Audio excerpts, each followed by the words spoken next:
আমি একজন মোটর চালক শ্রমিক হিসাবে আমার কিছু দাবি, আমার এই দাবি যদি আমি সারাদিন চিল্লাই তাহলে কেউ শুনতো না।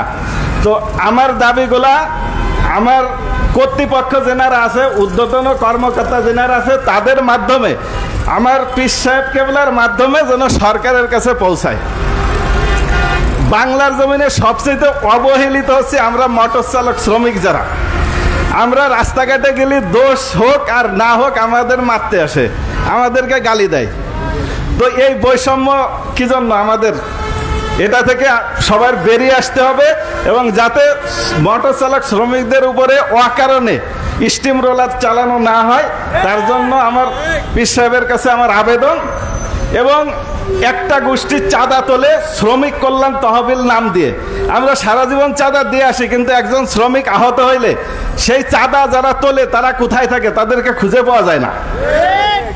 এই চাঁদা তোলা বন্ধ করতে হবে। আর যদি চাঁদা তোলা হয়, যাতে এই টাকা শ্রমিকের, একজন শ্রমিক, মোটর চালক শ্রমিক, আমাদের জীবন লাইফ রিস্ক নিয়ে আমরা কাজ করি রাস্তায়, আমাদের দুর্ঘটনা ঘটে, হাত হারায়, পা হারায়, চোখ হারায়, কিন্তু এই তহবিল থেকে কোনো অনুদান তখন আসে না।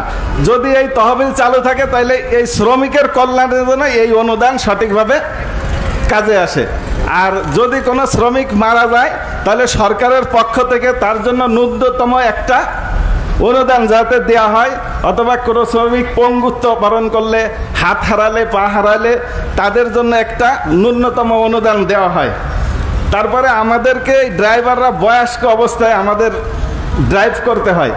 অনেক বয়স্ক, যেমন 60 বছর, 70 বছর, 75 বছর বয়সী অনেক ড্রাইভার ভাই আছে যারা গাড়ি চালাইতে হয় শ্রমিকের কাছে। যদি আমাদেরকে একটা সরকারিভাবে অবসরের ব্যবস্থা করা হয়, যেমন সরকারিভাবে কিছু অনুদান, তারপরে একটা রেশন কার্ড, এভাবে যদি ব্যবস্থা করা হয় তাহলে বৃদ্ধ বয়সে, যেমন এই যে বাবুল ভাই আছে, এরকম আরও অনেকে আছে, বৃদ্ধ বয়সে বয়স্ক হওয়ার পরও গাড়ি চালাতে হয়। গাড়ি চালানো খুব কঠিন একটা কাজ, রাত জাগে দিন জাগে সবসময়। এটা ওই যে ওনার চোখ লাল হয়ে রয়েছে, দেখে মানুষ বলবে অথচ উনি সারা রাত গাড়ি চালায় আসছে, সারা রাত গাড়ি চালায় আসার কারণে ওনার চোখ লাল হয়ে রয়েছে, কিন্তু মানুষ বলবে যে নেশা করে আসছে।